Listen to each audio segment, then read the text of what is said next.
3서 9절에서 12절입니다.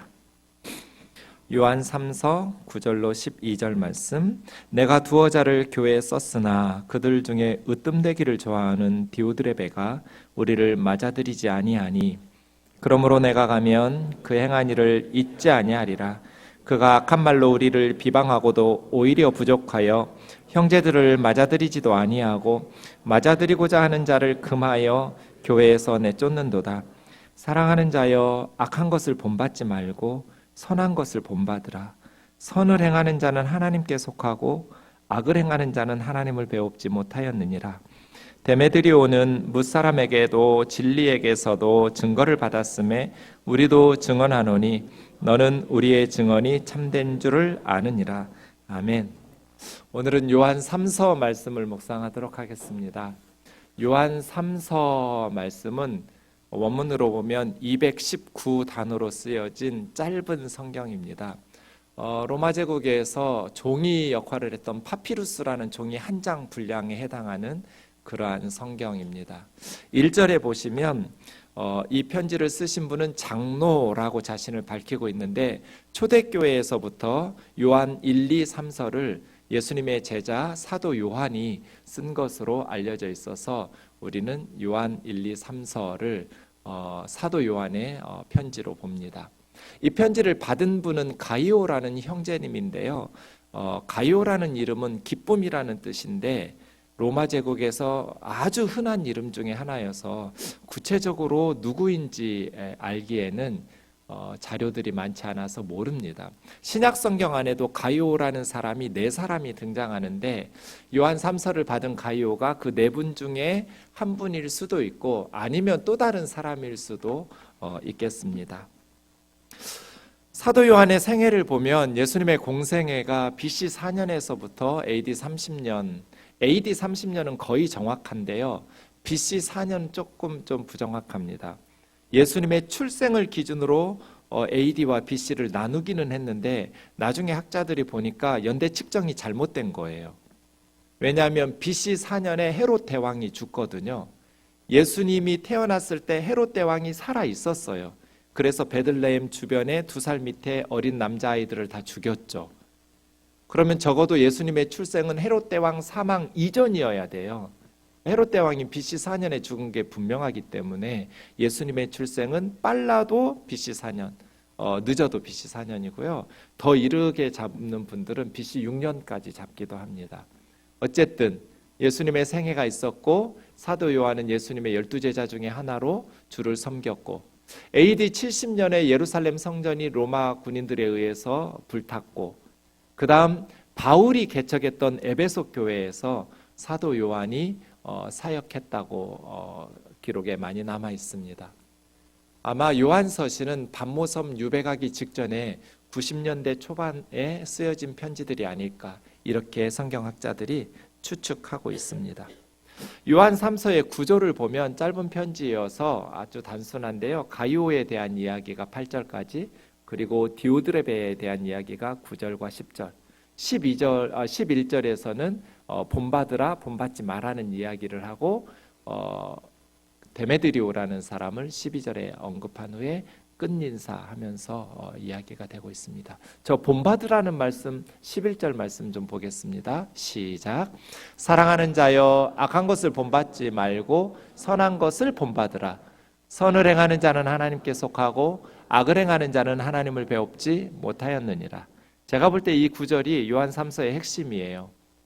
악한 것을 본받지 말고 선한 것을 본받으라. 그렇게 가이오에게 편지 쓴 거예요. 가이오야, 사랑하는 가이오야, 악한 것을 본받지 말고 선한 것을 본받으라. 인생은 태어나면서부터 모방으로 시작돼요.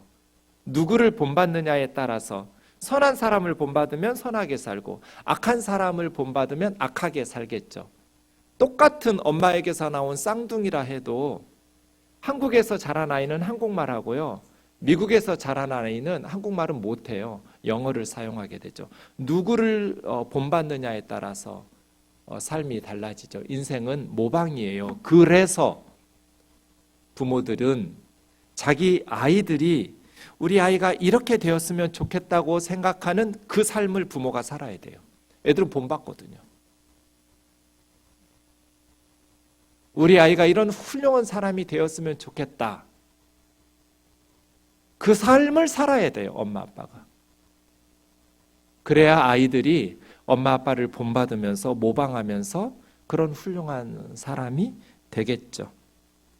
그래서 우리가 좋아하는 백범 김구 선생님이 좌우명으로 삼은 시라고 해서 유명해진, 원래 이 시는 이제 서산대사의 시라고 알려져 있었는데 사실 학자들이 이렇게 연구해 보니까 서산대사의 시가 아니고 조선 순조 때 이면 이항현이라는 분의 시라는 것이 밝혀졌어요. 답설야중거 눈 덮인 들판을 걸을 때 불수호란 행 함부로 어지럽게 걸어가지 마라. 금일 아행적 오늘 내가 걸은 이 발걸음이 수작 후인정 뒷날 내 뒤를 따르는 후세들의 이정표가 될 테니까 함부로 걷지 마라. 이게 앞선 세대들의 어떤 의무죠. 아이들이 본받으니까 모방하고 따라하니까. 저는 오늘 우리 기성세대들의 모습을 아이들이 어떻게 생각할까 너무 염려가 돼요. 장관이 될 자격이 없는 사람이 장관이 되었어요. 문제는 장관 자리에서 물러나라는 사람들도 똥 묻은 개가 겨 묻은 개를 나무라는 시기예요. 우리 아이들이 이렇게 싸우고 있는 어른들의 모습을 어떻게 볼까?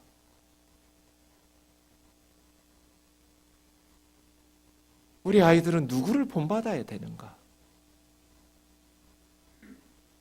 정치인들만 욕할 게 아니에요. 저는 주일 저녁이나 월요일 새벽 예배 끝나면 예배당을 한 바퀴 돌아요. 그때마다 항상 궁금해요. 진심으로. 우리 아이들은 어떤 예배를 드리고 성경 공부를 어떻게 했길래 이렇게 교회가 난장판일까? 도대체 어떤 예배를 드리고 어떻게 성경 공부를 했으면 자기가 놀고 난 자리가 이렇게 지저분할 수가 있어요? 뭘 배운 거예요? 자기가 놀고 난 자리는 깨끗하게 정리해야 정상이잖아요. 우리 아이들은 왜 예배를 드리고 자기가 놀고 난 자리를 깨끗하게 치우지 못할까요? 어른들이 그렇게 키웠기 때문이죠. 저의 꿈은 아주 소박해요. 제가 예배당을 돌 때 빈손으로 내려오는 거예요.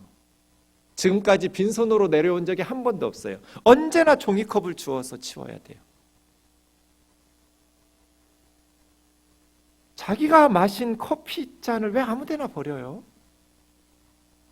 커피가 남아있고 물이 남아있으면 남아있는 물은 화장실에 버리고 종이컵은 우리는 층층이 쓰레기통이 있잖아요.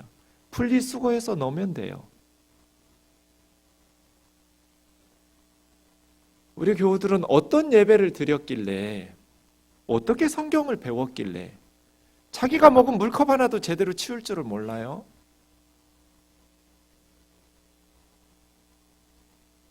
함부로 살지 마라.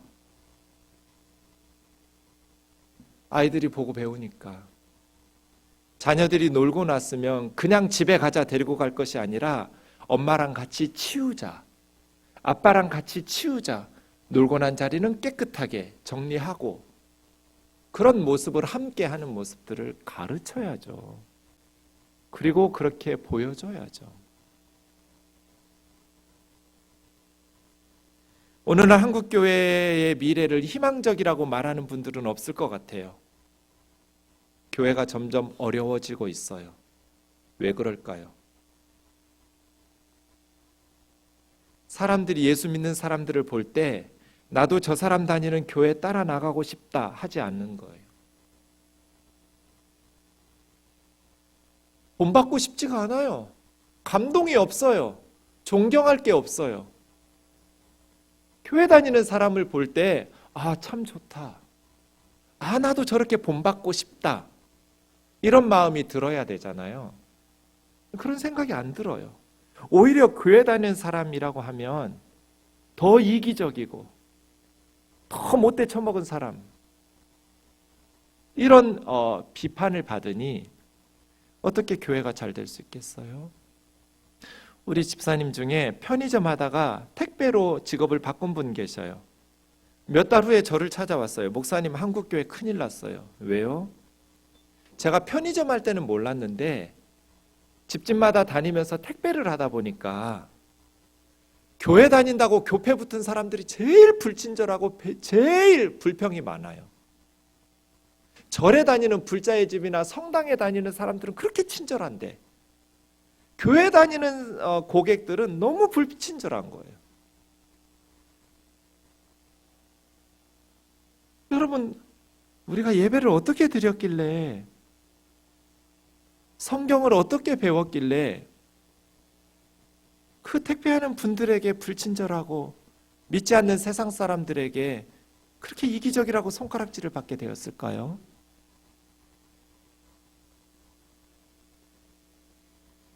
우리는 예수 믿는다고 박해가 있는 나라가 아니에요. 한국 교회가 무너졌다면 무슨 박해 때문에 어려워지거나 위기를 만난 게 아니라 우리 스스로 자초해낸 거예요. 그리스도인들이 선한 것을 본받지 않는 거예요. 선한 것을 본받아라. 악한 것을 본받지 마라. 이 말씀을 우리가 깊이 있게 생각해 보아야 될 또 한 번의 종교개혁이 필요한 종교개혁주일 기념주일 아침입니다. 1, 2절 말씀 다시 한번 보겠습니다. 장로인 나는 사랑하는 가이오 곧 내가 참으로 사랑하는 자에게 편지하노라. 사랑하는 자여 내 영혼이 잘됨 같이 내가 범사에 잘되고 강건하기를 내가 간구하노라. 두 구절에 사랑하는 세 번을 반복했어요. 우리가 본받아야 될 선한 것이 무엇인가? 형제 자매들을 사랑하는 거죠. 사랑하는 것. 사도 요한은 가이오를 진심으로 사랑했어요. 말로만 사랑한다고 말하지 않고 진심으로 사랑했어요. 그런데 두 번째 사랑한다고 말할 때 참으로 사랑했어요. 이 참으로 사랑한다라는 말을 직역하면 엔 알레세이아예요. 엔은 어디 안에서, 영어로 하면 in이에요. in. 알레세이아는 진리예요. 진리. 그래서 참으로라고 번역한 저 말은 진리 안에서 사랑하는, 이렇게 말했어요. 사랑은 진리 밖에서 사랑하는 건 사랑이 아니에요. 진리 안에서 사랑해야 참 사랑이에요. 진리 밖에서 사랑하는 걸 불륜이라고 그래요. 자기들끼리 아무리 좋아 죽어도, 죽고 못 살아도 진리 밖에서 사랑하는 건 불륜이에요. 진리 안에서 사랑하는 것이 참 사랑이죠. 진리 안에서, 예수님이 우리에게 주신 그 복음의 진리 안에서, 하나님의 말씀의 진리 안에서 사랑해야죠.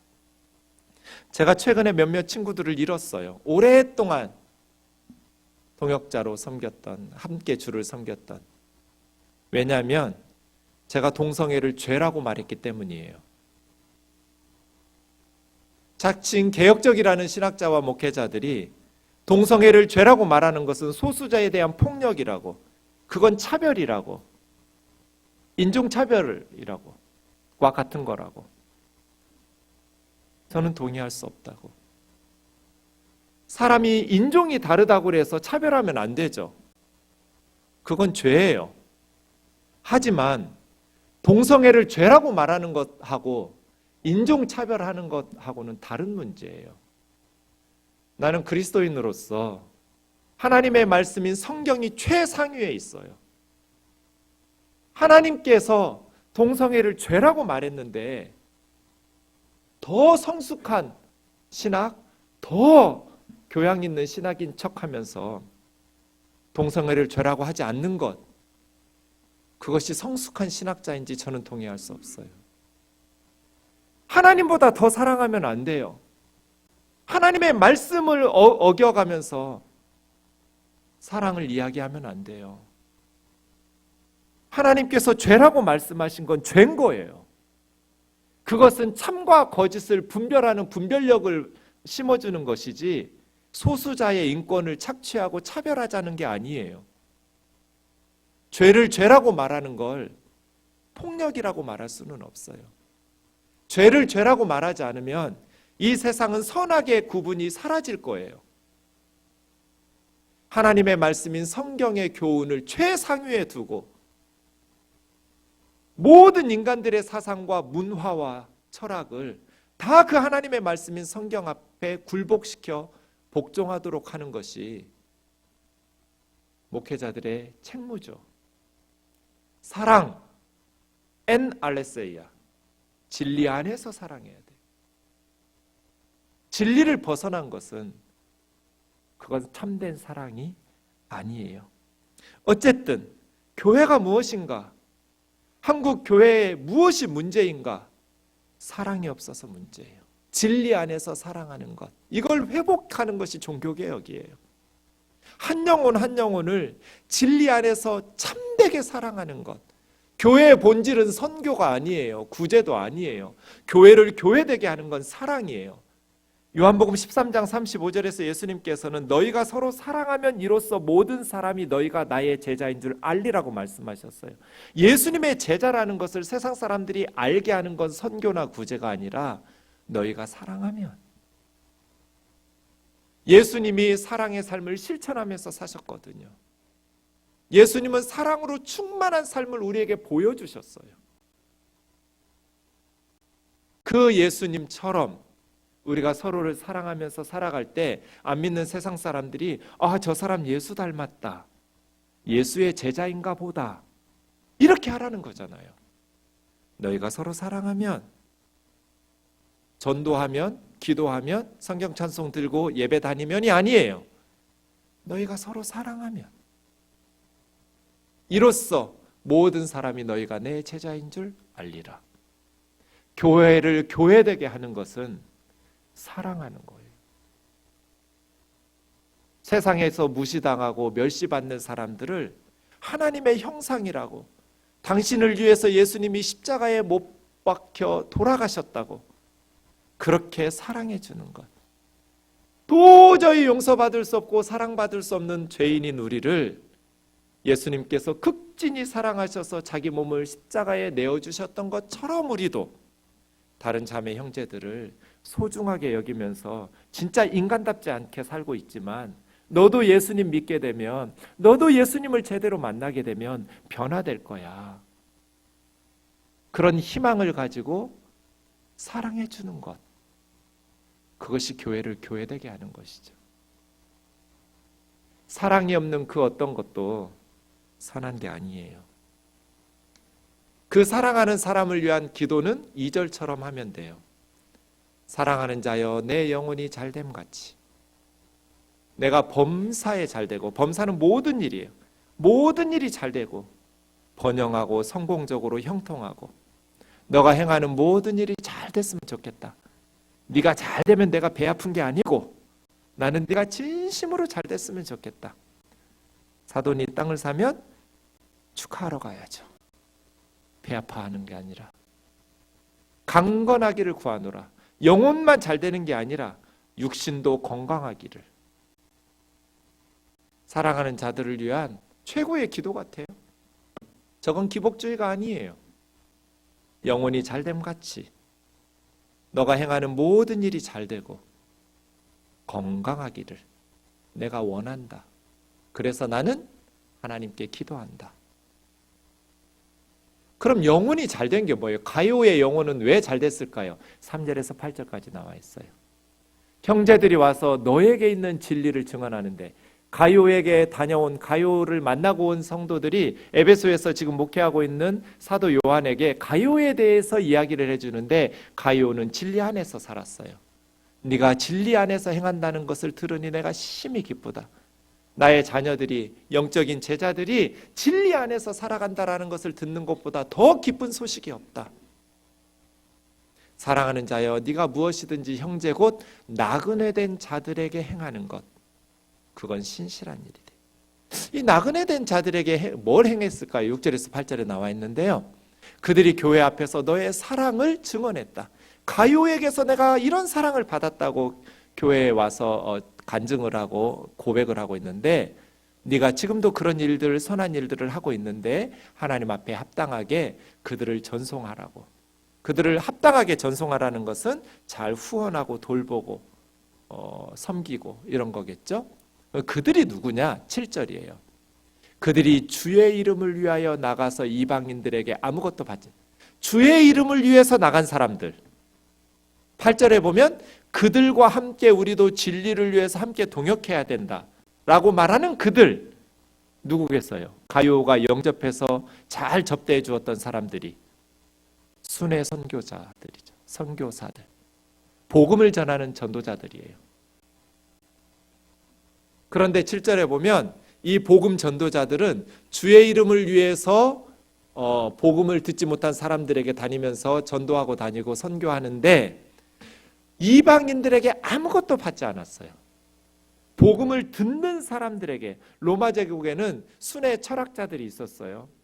소피스트들이라고 말하는, 자신들의 철학을 가르치면서, 지식을 가르치면서 듣는 사람들에게 물질적인 많은 선물들을 받아서 이렇게 살고 있었던 지식인들이 있었어요. 그런데 복음을 전하는 자들이 그런 순회 철학자들처럼 하지 않기 위해서 초대교회는 아무것도 받지 않도록, 복음을 듣는 것이 마치 세상의 철학을 듣는 것 중에 하나인 것처럼 오해받지 않도록 아무것도 받지 않으면서 자비량 선교 사역을 감당한 거죠. 로마 제국은 도로를 잘 닦아놨어요. 그리고 군인들이 도로를 잘 지켜서 비교적 여행이 안전했어요. 문제는 숙소예요. 길은 잘 닦아놨는데 숙소가 잘 갖춰져 있지 않았어요. 지금의 호텔이나 여관 같은 게 많지 않았어요. 그래서 많이 남아 있는데요. 여인숙 같은 곳들이 너무나 더럽고 벼룩도 많이 나오는데 값은 터무니없이 비싼. 그래서 복음을 전하는 자들이 그런 여인숙에서 지날 때 건강에 문제가 발생하고 너무나 더러운데 또 너무나 돈을 많이 요구하는 거예요. 그래서 참 어려움이 많았어요. 그러면 그 지역에 살고 있는 형제 자매들이 자기 집으로 초대하는 것이죠. 그래서 가이오는 복음을 전하는 순회 전도자들을 잘 섬긴 거예요. 사랑으로. 가이오의 영혼이 잘 됐다는 것은 단순히 예수를 믿었다, 자기 혼자 개인 신앙으로 하나님을 잘 믿었다라는 게 아니라 자기가 예수 그리스도의 복음을 받아들이고 믿을 뿐 아니라 이 복음을 전하기 위해서 사랑으로 섬긴 거죠. 그래서 8절처럼 우리가 이 같은 자들을 영접하는 것이 마땅하니 이는 우리도 진리를 위해서 함께 일하는 자, 예수 그리스도의 복음의 진리를 위해서 함께 동역하는 자가 되는 것이 마땅하기 때문이죠. 이것이 가이오가 너의 영혼이 잘된 것처럼이라고 사도 요한에게 칭찬을 받은 이유예요. 예수 그리스도의 복음의 진리 안에서 믿을 뿐 아니라 사랑으로 선교에 동참하면서 동역했기 때문이죠. 참된 사역자들의 모습이 7절에서 우리가 볼 수 있는데요. 이방인에게서 아무것도 받지 아니함이라. 디다케라는 문헌이 남아 있어요. 우리가 1세기경에 아마 시리아 지역의 교회들에게 교회 신앙생활 입문서로 가르친 문서인 것 같은데요.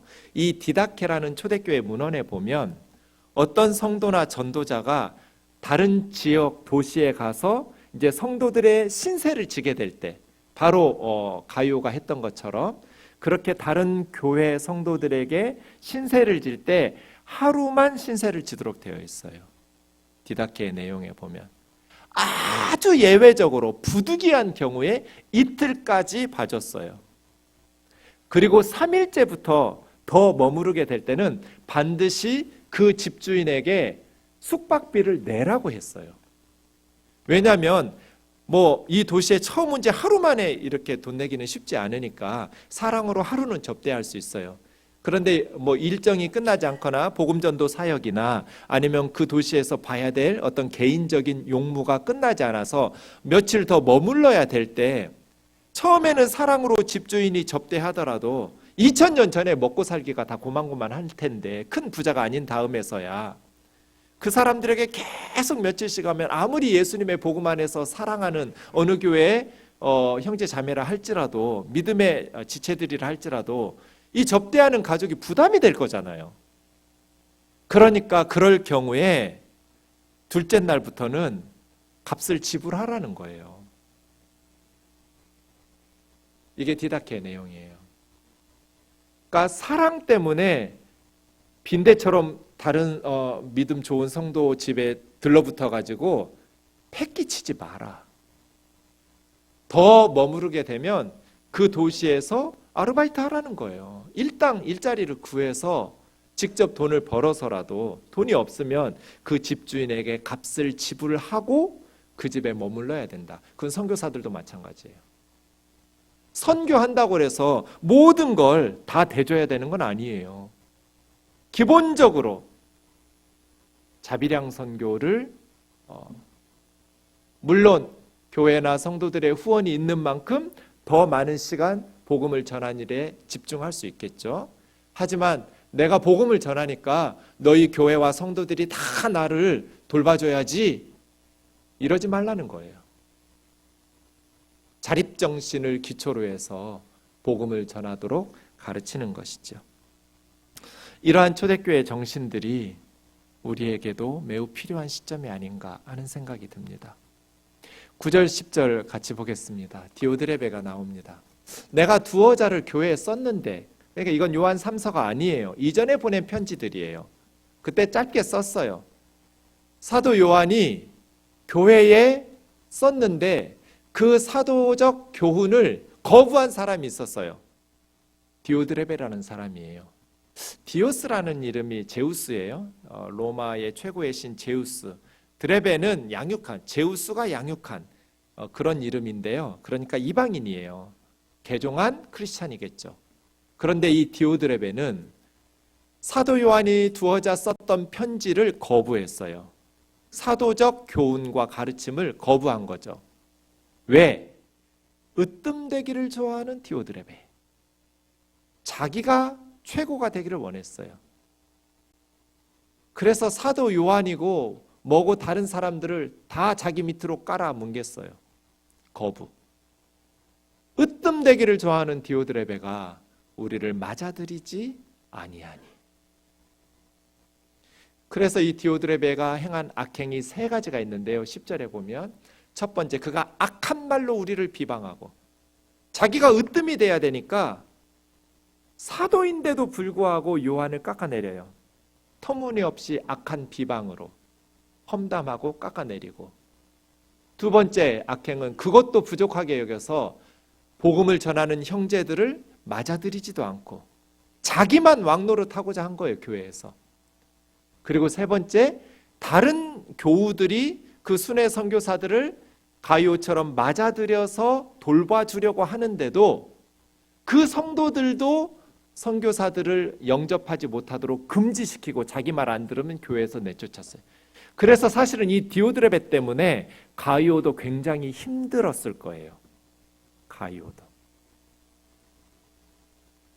이것이 11절에서 악한 것은 본받지 말고 선한 것을 본받으라고 말하게 된 흐름이에요. 악한 것 본받지 말아야 될 것은 디오드레베예요. 디오드레베.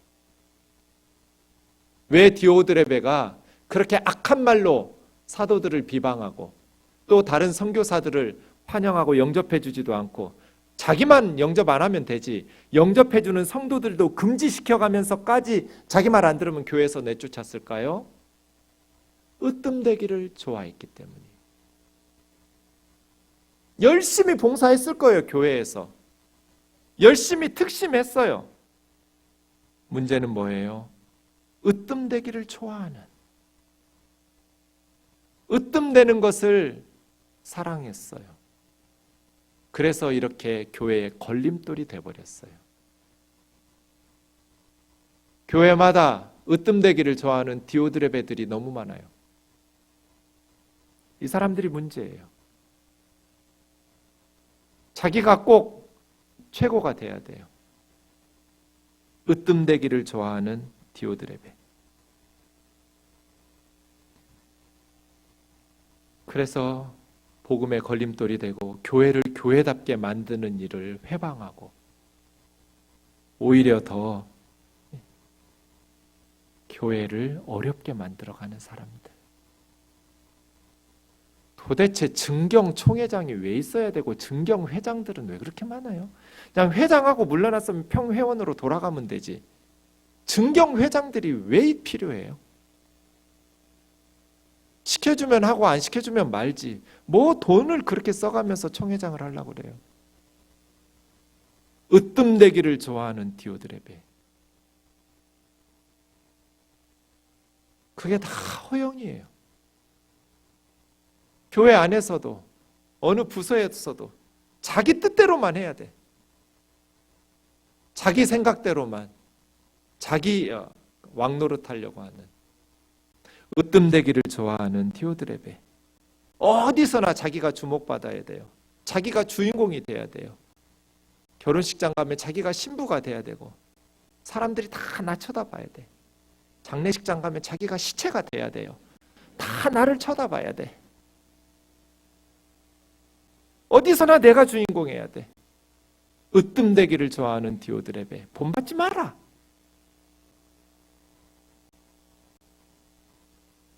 열심을 내면 낼수록 교회를 힘들게 해요. 주님의 말씀은 뭐예요? 누가복음 14장 11절 무릇 자기를 높이는 자는 낮아지고 자기를 낮추는 자는 높아지리라. 누가 높여져요? 주 앞에서 낮추라. 그래야면 주께서 너희를 높이시리라. 주님이 높여주세요. 나 스스로 자기를 높이지 말란 말이에요. 그럼 낮아진다. 사람들이 앞에서나 다 이렇게 좋아하는 척하고 칭찬하죠. 뒤돌아서면 다 욕해요.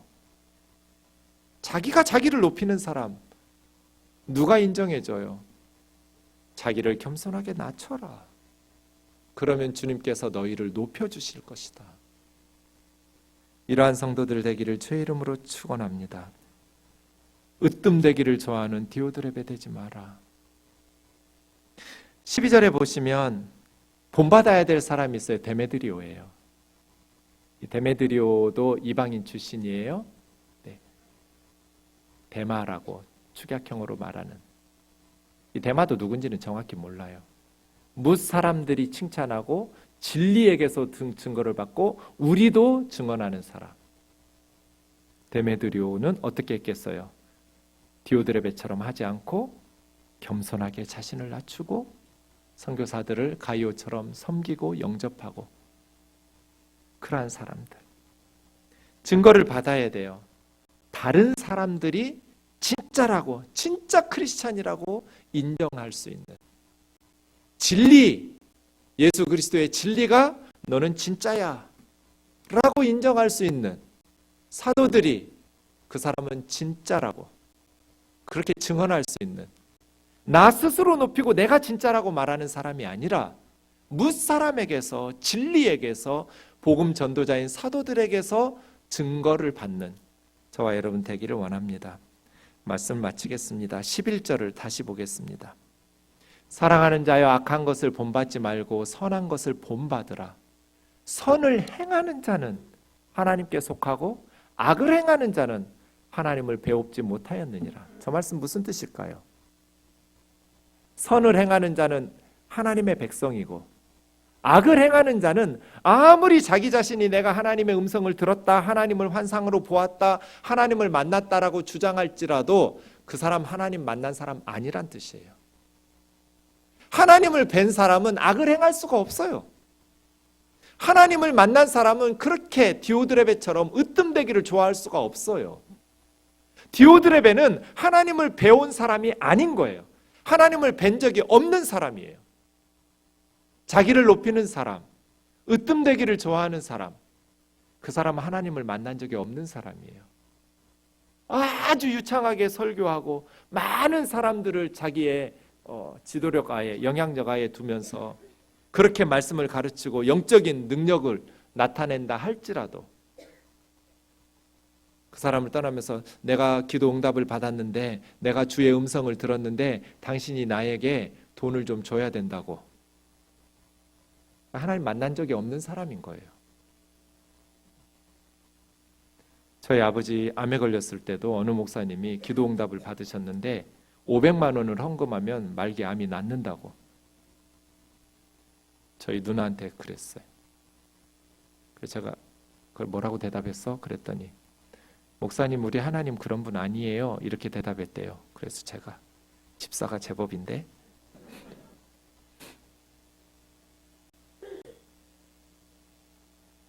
하나님 뵌 적이 없는 거예요. 악을 행하는 것은 하나님 만난 적이 없는 사람이다. 선을 깨달으라가 아니에요. 선을 알라가 아니고 설교하라가 아니에요. 행하라예요. 성경이 언제 선을 설교하라고 그랬어요? 복음을 언제 설교하고 복음을 알라고 그랬어요? 복음은 행하는 거죠. 복음은 전하는 거예요. 복음이 전파되려면 우리의 삶으로 복음을 살아내야 돼요. 종교개혁 502주년, 종교개혁 기념주일, 종교개혁이 뭐예요? 교회를 교회답게 회복시킨 거예요.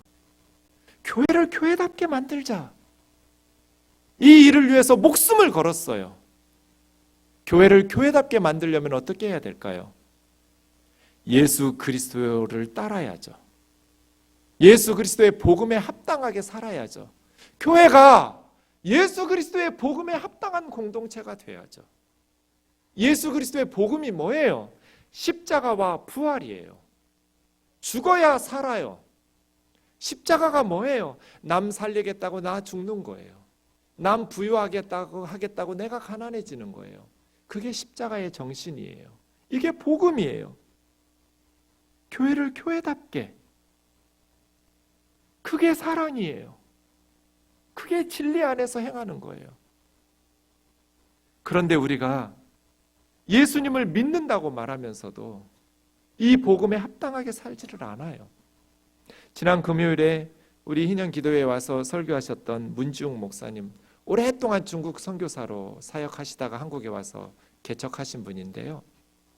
중국 선교사로 있다가 안식년에 나오면 어머님이 한 번은 명동에 있는 롯데백화점에 우리 큰아들 고생했다고 목사님하고 그 목사님 아내인 사모님하고 롯데백화점에 들어갔대요.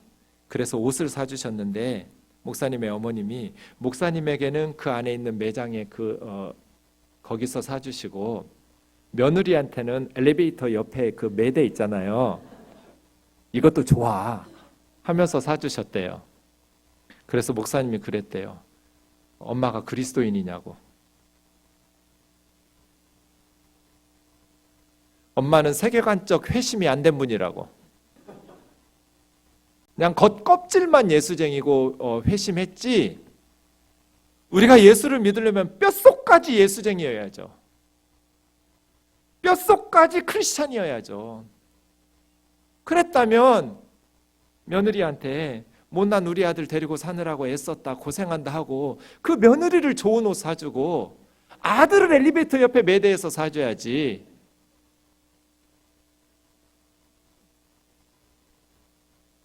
우리는 그리스도인이 아닌 거예요.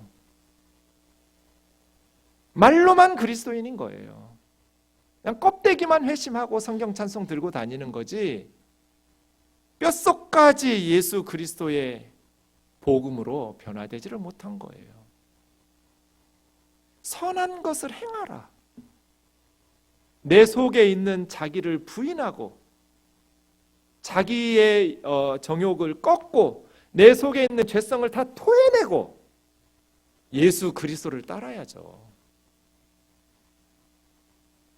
뼛속까지 크리스찬이어야지. 껍질만 교회라고 해서 왔다 갔다 하면 그게 무슨 그리스도인이냔 말이에요. 선을 행하는 자는 하나님께 속하였지만 악을 행하는 자는 하나님을 만난 사람 아니다. 하나님 만났다고 아무리 떠들어대도 교회를 교회답게 만들라. 복음에 합당하게 살아가자. 저를 진심으로 아끼고 사랑하는 목사님들에게 제가 많이 들었던 말이, 정 목사가 그렇게 살면 생동교회 성도들이 하나님의 복을 못 받는다는 말이에요. 내가 무슨 좋은 거 누리고 싶어서가 아니라 주의 종을 잘 섬겨야 하나님의 복을 성도들이 받기 때문에 내가 좋은 차 타는 거야. 이걸 진심으로 말해요. 정 목사처럼 살면 교회 성도들이, 정 목사네 교회 성도들이 하나님이 주시는 복을 못 받아. 내가 좋은 거 먹고 누리고 싶어서가 아니야. 우리 성도들은 하나님의 복을 받아야 되니까 주의 종을 잘 섬겨야 복을 받지. 그래서 제가 이걸로 기도를 했어요. 정말 나 때문에 우리 성도들은 복을 못 받는 것일까? 그러다가 고린도전서 9장 18절에서 답을 찾았어요. 사도 바울의 고백이에요. 그런즉 내 상이 무엇이냐?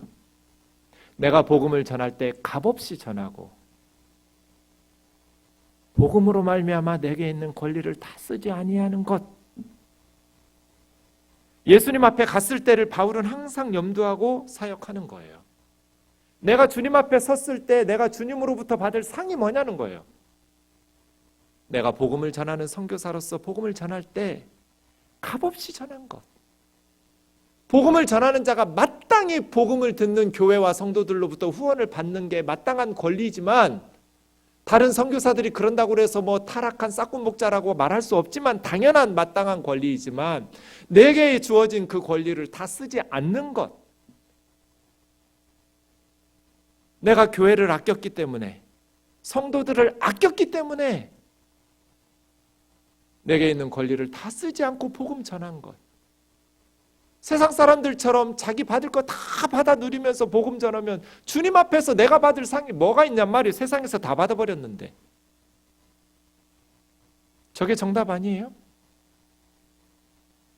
왜 오늘날 교회가 망가졌는가? 내게 있는 권리를 다 쓰지 못해서 주어진 권리보다 더 써버려요. 목회자들이. 성도들이 그렇게 목사를 타락시켜요. 그리고 목사들 타락했다고 욕해요. 자기들이 그렇게 만들어 놓고.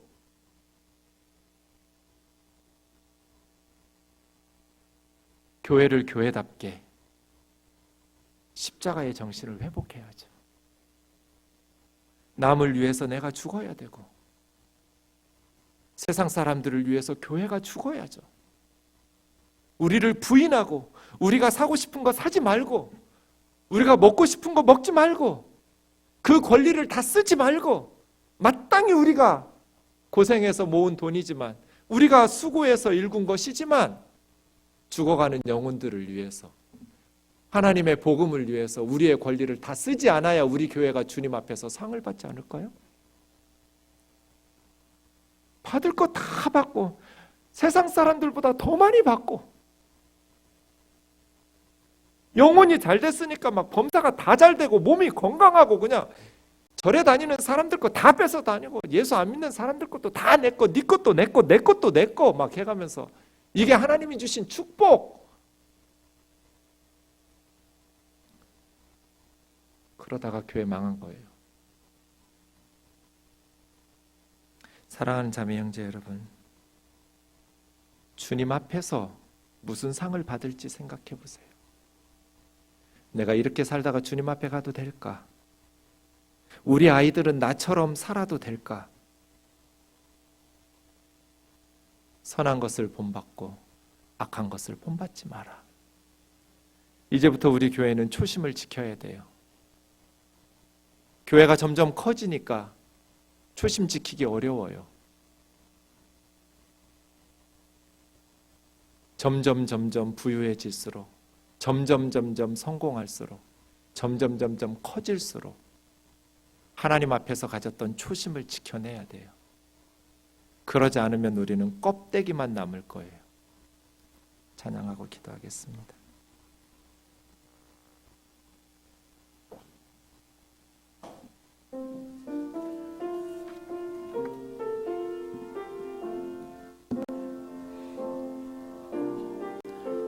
삶의 작은 일에도 그 마음을 알기 원하네.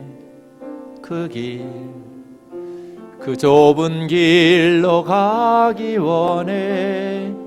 나의 작음을 알고 그분의 크심을 알며 소망, 그 깊은 길로 가기 원하네.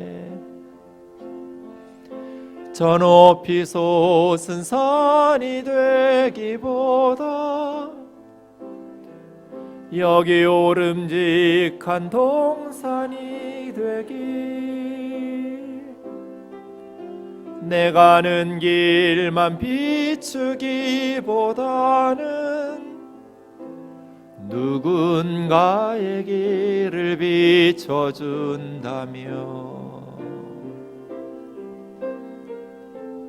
내가 노래하듯이 또 내가 얘기하듯이 살길 난 그렇게 죽기 원하네. 삶의 안절이라도 그분을 닮기 원하네. 사랑 그 높은 길로 가기 원하네. 좁은 길로 가기 원하네. 깊은 길로 가기 원하네. 같이 기도하겠습니다.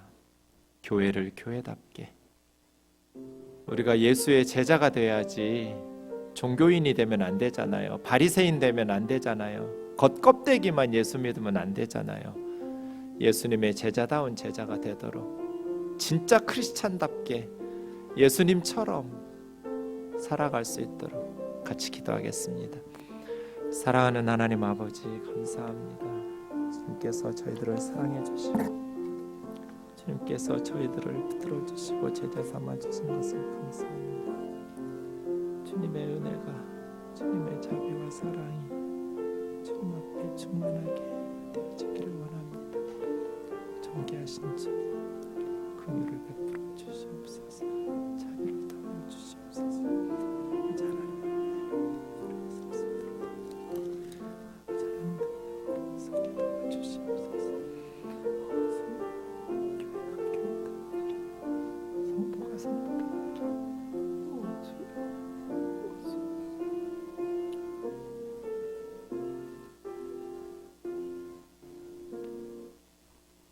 하나님, 우리가 복음에 합당하게 살게 하여 주셔서 우리 자녀들에게 바른 신앙을 물려주게 하옵소서. 교회다운 교회를 물려주게 하옵소서. 예수님의 이름으로 기도하옵나이다.